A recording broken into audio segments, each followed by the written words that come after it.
GlobeSmart Global Leadership Competency. Hello, I'm RASHINI Silva. Let's begin.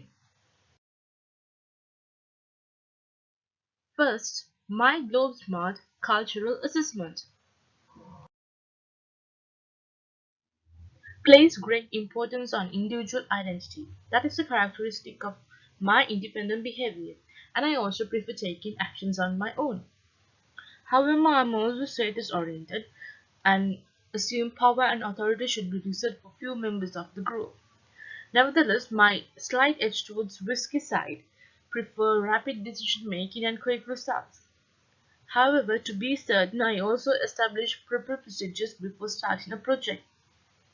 My indirect communication style spend time explaining the context before coming to the point, and also avoid asking questions public is also a competency flaw myself. Nevertheless, my task-oriented work ethic allows place high value on reaching goals and objectives on schedule.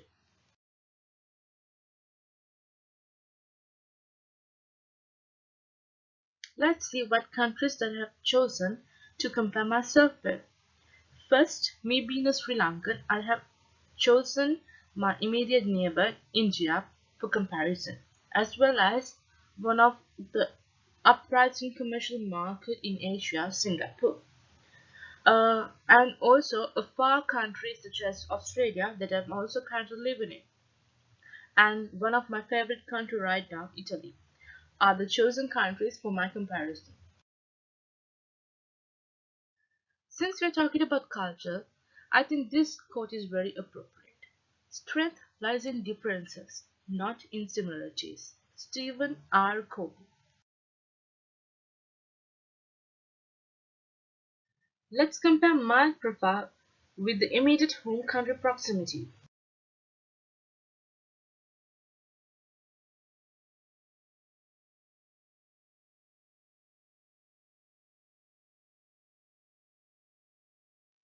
Next will be the comparisons of countries opposite sides of the world.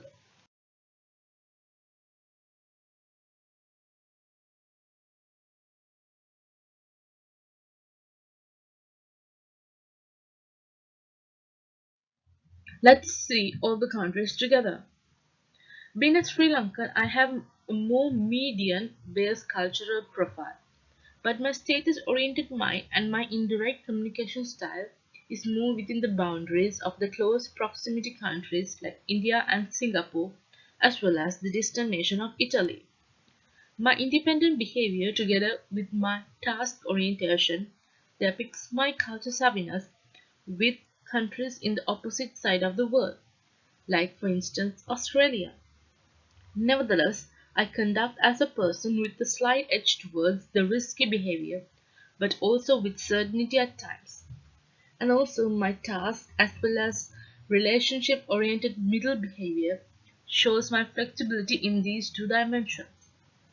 For instance, if I have to import supplies from Singapore, I must keep in mind that building a relationship will be influential. This will be the same with Indian vendors. However, when communicating with them, I will have an added advantage as they speak the common indirect tongue. Leading teams remotely in Singapore will require a more challenging and collaborative environment as their status orientation be less willing to share ideas freely from senior towards junior members of a team. Dealing with clients from Australia requires quick decision making and to the point conversation where I should be open to risk, results, and efficiency.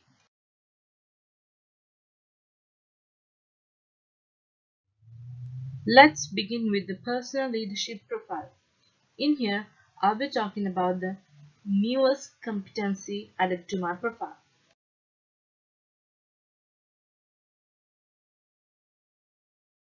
First competency is inclusive leadership. This means I've created an environment where diverse cultural and business backgrounds are leveraged to drive innovation. The next one is leading with a global mindset.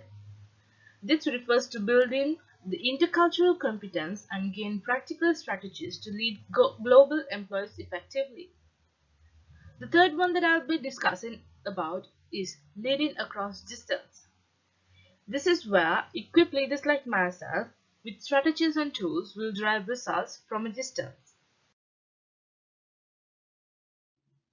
Let's see the next set of leadership competency. Leading change. Why is this important? It will be helpful for equipped leaders and internal change management teams with strategies to address global and cultural aspects of change, to effectively manage and coach employees through change across boundaries.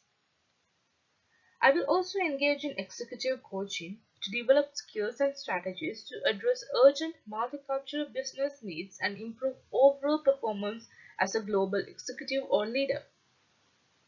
Managing remotely is another prowess, which is to build alignment for better collaboration in a virtual environment and develop skills and strategies to manage remote performance effectively.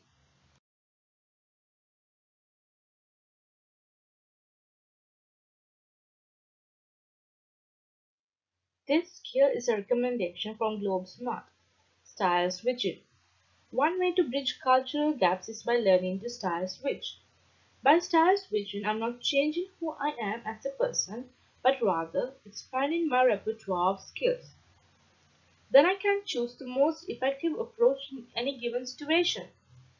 By behaving in a way that makes others feel more comfortable, I am more likely to achieve the desired result. For example, when asking a more indirect colleague for information, I can adapt my style by providing context as to why I need the information before making the request. If I have a more indirect style that I do, I'll tell people explicitly that I want what I want and why without extensive background information. The next skill is a recommendation of World Economic Forum. Learnability. It means developing the ability to learn new skills quickly, to identify emerging trends and adapt to them, and to have an active mind which is always ready for new challenges. Learnability is the new skill all major employers are looking for. Most of the jobs of the future haven't been invented yet, so I will have to be endlessly flexible to stay ahead game and to remain employable. This is also an ongoing learning process which is the key to a successful career.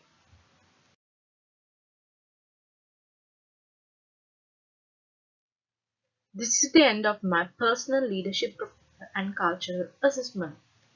Thank you.